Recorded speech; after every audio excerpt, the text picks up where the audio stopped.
Mr. Motherfucking Baller, Mr. Baller, on Tuesday actually. On Tuesday it's crazy. But we here. I got a goddamn. I'm gonna go ahead and react to it if I get my day started and go ahead and post it. It'll be posting the shit when I leave. I'm gonna go to the store.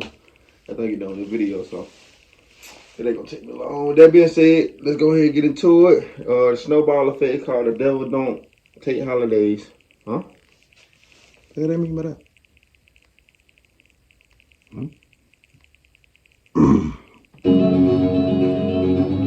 On the evening of December 20th, 2022, a young woman named Moon Soo-ho, along with her boyfriend, whose name was Lee Ki-young, sat at a table at a Korean barbecue restaurant in northern Seoul, which is the capital city of South Korea. The couple didn't even have any food yet, but Moon was not even looking at the menu. Instead, she was excitedly checking her watch, waiting for her parents to arrive. This dinner was a very special occasion for Moon because she had been dating Lee for several months now and she was totally in love with him, but she had not introduced him to her parents yet. And so Lee had surprised her with reservations to this restaurant tonight for 4 people. He had invited her parents to come to the dinner so they could all finally meet. Moon looked across the table at Lee and she smiled because she knew as soon as her parents saw this guy, they were going to be impressed. Lee was a 32-year-old Army veteran with lots of crazy stories from his time in the military. He was also exceptionally good-looking, he was very well educated, and he came from a family that was extremely successful and very wealthy. Lee's grandfather owned the high-rise building that Lee was staying in. His family was very influential and powerful in South Korea. But Lee was not full of himself. He was very humble, he was kind and polite, and he had a total soft spot for little animals. He had adopted a dog and 3 cats and adored them. I mean, this was a guy who was kind of like the total package that any parent would be psyched that their daughter was dating. After Moon and Lee had been sitting at this table for about 15 minutes, Moon looked up and she saw her parents finally coming in the door. And so Moon, she stood up and she waved to her parents and flagged them over to the table. And so they came over, they said hi to Lee. And right away, Lee, he picked up the menu and he ordered all these very expensive drinks and all the expensive meats on the menu. And then before long, Lee was chatting with Moon's father about his military service. And then Lee was talking to Moon's mother and showing her pictures of his dog and his 3 cats. And Moon, she was just sitting back enjoying watching this because she could see from her parents' facial expressions that they seemed to really like Lee too. And so this night was going as good as it could have. Moon and Lee and Moon's parents stayed at this restaurant for at least 2 hours, just enjoying each other's company and throwing back a lot of drinks and eating expensive food. And by the end of the night, when the parents got up to leave, they were like hugging Lee and slapping him on the back, and telling him how great he was. And Lee was doing the same thing to the parents. It was like really they had hit it off. But after Moon's parents were gone, Moon and Lee, they left the restaurant too, and they began walking across the street towards the parking garage where Lee had parked. And right away, Moon could tell Lee was actually pretty drunk. She had not noticed it in the restaurant, but now she could see Lee was kind of stumbling a little bit. But Moon wasn't upset about this. If anything, she just thought, wow, he was so composed talking to my parents in there, despite obviously being drunk. He just managed to mask it really, really well. But despite how impressed she was with her boyfriend, Moon didn't want Lee to drive them home. It seemed like that would be really unsafe to do because, again, obviously he is drunk. And so when Lee and Moon made it to Lee's car, Moon kind of gently told Lee, hey, why don't we leave your car here and just call a taxi and they can take us home safely. But when she said this, Lee took it as if Moon was criticizing him for being too drunk. And he felt really offended because in his mind, he had just put on this great date and made this great first impression on Moon's parents, and here she is kind of nagging him. And so Lee just kind of blew his lid, and the couple got in this horrible yelling fight in the parking garage, which ended with Lee telling Moon that their relationship was now over, and then Lee turned around and stormed off to hail a cab by himself. Shit, bitch better figure out something. I ain't just pay for, and after he was gone, I ain't just pay for you and your family to eat, bitch, for you could break up with me. Crazy little motherfucker. Moon just stood there next to Lee's car being totally shocked at what had just happened, and then kind of in a daze, she went and hailed a cab herself and went home, and then she just laid in bed and cried until she went to sleep. But Moon was not heartbroken for long, because the next morning when Moon woke up, she heard a knock on the front door, and when she opened it up, there was a delivery guy with this huge, beautiful bouquet of roses for Moon. And so Moon took these roses and quickly found a card attached to the roses. She opened it up, and there was a letter from Lee saying, please accept these roses as a part of my apology. Last night didn't go so well. I'm really sorry. Please come to dinner with me tonight. I ain't doing none of that. Was so relieved to get this apology letter that she called Lee right away and said, you know what, I do forgive you. It's all water under the bridge. My parents, they loved you and they have no idea about that fight we had. So let's just put it behind us and just continue being boyfriend and girlfriend. It's better when you do that. Keep everybody out, family, but keep family out your relationship, because you don't want them to see, what I'm saying, that damn, he was just doing good, now he bad on you type shit. Yeah. And at this point, it was Lee's turn to be totally relieved, because he didn't know if Moon would want him back. But they were back together, and that night they went out for a fancy dinner together, and then also Lee had booked a very fancy hotel room that night for them to stay in. And this is really how their relationship went for the next couple of days. Basically, Lee would take Moon out shopping anywhere she wanted to go. They went to all the best restaurants and stayed in the best hotels. To Moon, it was obvious that Lee was really just continuing to shower her with gifts and praise and all these fun things to still try to make up for that big fight they got into, even though Moon really had forgiven him. And at some point, after several days of being treated like a princess by Lee, Moon finally told Lee, stop buying me stuff, it's fine, I totally forgive you, everything is good. But Lee insisted that he be allowed to continue to spoil her. After all, it was the Christmas season, and she deserved to be spoiled around Christmas. So in South Korea, Christmas is celebrated a bit differently than it is in Western countries like America. In South Korea, Christmas is a big holiday, but it's really just a holiday for couples. It's not really a family occasion. So in South Korea, on Christmas, lots of couples will go out on these fancy dates, and so that's kind of how they celebrate Christmas. I definitely didn't know that. Learn something new every day. I definitely didn't know that. Definitely didn't know that. Whereas, I said I want to go to Japan and South Korea. They say South Korea, but they say goddamn they food and shit. It's. I seen somebody on TikTok, or it was a short on YouTube. How they be living in Tokyo, South Korea, in Tokyo. Boy, they're like a whole new world. I need to go there one day. Western countries like America, it's all about family and waking up and getting presents from Santa Claus. So that's the difference. Western is family-centric, and in South Korea, it's very couple-centric. Okay. It's kind of like Valentine's Day in the winter. So, on Christmas Eve, Lee told Moon that he had a very special dinner planned for Christmas, and would Moon mind coming over to Lee's apartment on Christmas morning to feed his cats and his dog, because Lee was going to be out running errands in preparation for this big Christmas dinner. And of course, Moon said she would. So, at around 11 a.m. on Christmas Day, Moon hopped off the elevator inside of Lee's apartment building and began walking down the hall towards his door, carrying the key to his door. But as Moon walked closer and closer to Lee's door, she began smelling this really powerful smell. It smelled like roses. And for a second, Moon thought to herself, oh my goodness, this whole thing was a setup. I'm not here to feed his pets. I'm here because he must have planned some really elaborate thing for Christmas Day for right now. And probably it has to do with lots of roses inside of his apartment. And so Moon was really excited by the time she got out front of Lee's apartment door. But before she used her key to open it up and just go in, she decided she would just call out for Lee, because she figured at this point, he's got to be in there. He knows I'm about to be surprised by this big thing. And so she calls out for Lee, but there's no answer. And so she knocks a couple of times to see if maybe she can get Lee to come to the door, but after knocking several times, there was no answer. So eventually, Moon used her key, she opened up the door, she swung it open, and she stepped inside of Lee's apartment, expecting to be wowed by whatever Lee had planned. But instead, when she looked around, she couldn't really understand what she was even seeing. Lee was nowhere to be found, but there were roses all over the apartment. However, these were not new roses. These were like several days old. Many of them were wilted, and the petals were starting to fall off, and the water that all these roses were sitting in was very dirty. But really, there were like vases of roses everywhere on every surface.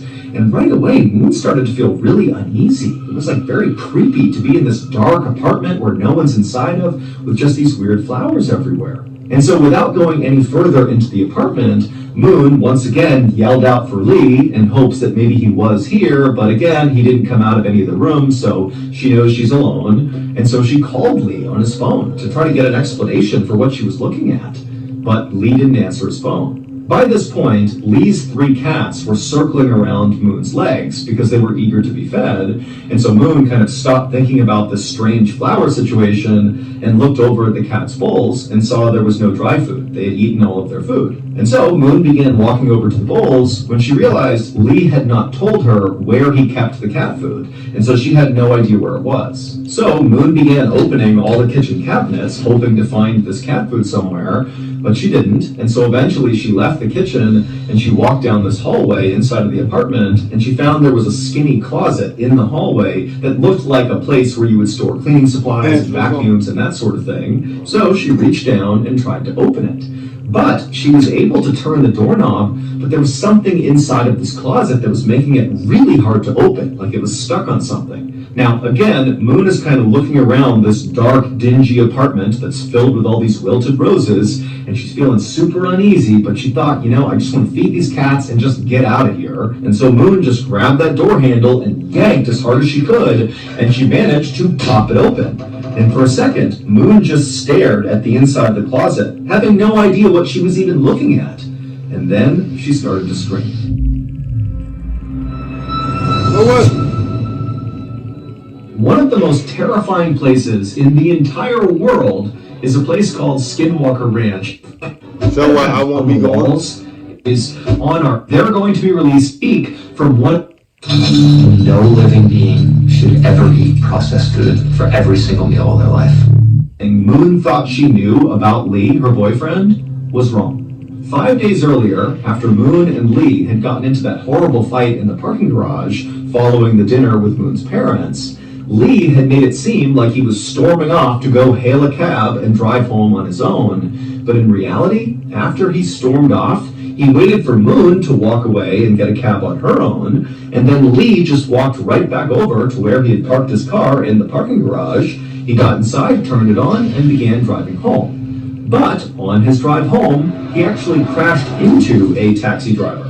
Now, neither Lee nor the taxi driver were harmed in this accident, and both cars were still drivable, but Lee actually had a really big problem with drinking and driving. 9 years earlier, in 2013, when Lee was serving in the military, he was put in military prison for drunk driving. Damn. And then after he got out of the military, he was arrested 2 more times for drunk driving. Damn. In 2018 and 2019. And so even though this accident with the taxi driver was very minor, Lee did not want to go to police and report this accident because if officials got involved, they would see that Lee has this horrible history of drunk driving and he would get in way more trouble. And so Lee convinced the taxi driver to just allow him to pay him privately for the damages in order to avoid getting officials involved. However, the taxi driver, who was open to this, demanded that Lee pay him in cash. He didn't want some sort of deferred payment plan. Nah. He wanted to be paid now. Pay me now. And so Lee said, okay, well then let's go to my apartment and I'll just pay you there. Bitch ass. However, when the taxi driver and Lee got to Lee's apartment, they got in a fight over how much money Lee actually needed to pay the taxi driver for the damages. And eventually, Lee just kind of snapped and beat the taxi driver to death and then stuffed his body inside of that cleaning closet in his apartment's hallway. And so that's what Moon had seen when she had opened up that closet. She saw the corpse of the taxi driver. And then after Lee had murdered the taxi driver, he stole the taxi driver's credit cards and his cell phone, and Lee would... Man, you know you wrong and you drunk driving. Why try to get in an argument with somebody that you didn't hit? For one, why y'all going back to y'all house? I mean, why you going back to your house, for one? It's kind of crazy. But hey, you rich, hell, y'all got it. What the fuck is you mad about? Man, look. Nah, dumb man gonna get life for the taxi driver's credit card to pay for all those lavish dinners and hotel stays and gifts over the next few days as Lee spoiled Moon for Christmas. And also during that time, Lee was using the taxi driver's cell phone to send messages to the taxi driver's family to convince them that he was still alive. Also, Lee went out and bought a whole bunch of bouquets of roses and put them all over his apartment to try to mask the smell of the rotting corpse inside of his closet. But this murder and Lee's horrible drunk driving were not his only secrets. Lee claimed he was from this very wealthy, successful family that owned all these amazing high-rises in South Korea, but that was all a big lie. Damn. Lee was not from a very successful family. He did not have any money. He basically just borrowed money from family and friends and then lied about how he acquired the money, claiming he was this big, successful, wealthy guy. Also, when the police in South Korea began investigating the taxi driver's murder, they discovered that Lee's apartment was not even his. It belonged to his ex-girlfriend, who was a bartender in South Korea who was in her 50s. Also, Lee's beloved 3 cats and dog that he talked about all the time, about how much he loved them and cared for them, well, those weren't his either. Those were his ex-girlfriend's. And as police continued their investigation into the murder of this taxi driver, they would eventually find traces of Lee's ex-girlfriend's blood inside of Lee's apartment, so his ex-girlfriend's apartment. And they would discover that Lee had murdered his ex-girlfriend, stolen her apartment, stolen her pets, and even took her cell phone. And to this day, have been sending messages to her family to try to convince them that she was still alive, even though nobody had seen her and had no idea what was going on with her. Lee was ultimately arrested for 2 counts of murder. This nigga and he was would crazy. quickly admit that he did kill the taxi driver and his ex-girlfriend. However, by this point, police had located the cell phone of a missing woman amongst Lee's things, and so they became very suspicious that he might have had something to do with this third woman's disappearance. However, to this day, Lee has denied having anything to do with this missing woman, and they still have no idea what happened to her, and so that case is kind of on hold. Despite how totally crazy this whole story sounds, the craziest part actually happened after Lee was arrested. On Vigo, you can watch the freshest content from the This guy coolest really crazy streamers. enough. Bigo, bigo! He did all that just to impress a female. Expedia members save on travel. Once Lee's crimes were being talked about all over the news, Lee became totally famous in South Korea because he was exceptionally good looking. On the news, they would play CCTV footage of Lee interacting with that taxi driver before he murdered him, and the only takeaway from lots of people in South Korea was, wow, this guy is so unbelievably attractive, he looks like an actor, not, here's a guy who's about to murder someone. In fact, Lee became so popular in South Korea for being so beautiful that there became a real fear that Lee's ex-girlfriend, Moon, would become a target in some way, that maybe Lee's fans would blame her for putting their beloved Lee in prison and they might try to attack her. However, the police in South Korea did a really good job of masking Moon's identity, and so to this day, we believe she is still safe. And also, for clarity, Moon is actually not her real name. That is a pseudonym that we used to protect her identity as well. In the end, Lee was sentenced to life in prison for those 2 murders. Man, he did all that. His ugly eye. I look like he caught in a poster. Goddamn. He did all that. Killed this 50-year-old ex, which is crazy to me. And goddamn took a house and all that. Act like he had. I hate people that act like they flexing the flies and really don't got it. Just say you don't got it, man. God damn. Shit. That being said, give me your thumb, like, subscribe, share my next video. Let's ride, Mr. Ballin. You did your thing on this one. Make sure y'all go check out my previous videos I dropped on Christmas Eve and on Christmas. So, that being said, give me a thumbs up, like, subscribe. Let's ride, nigga.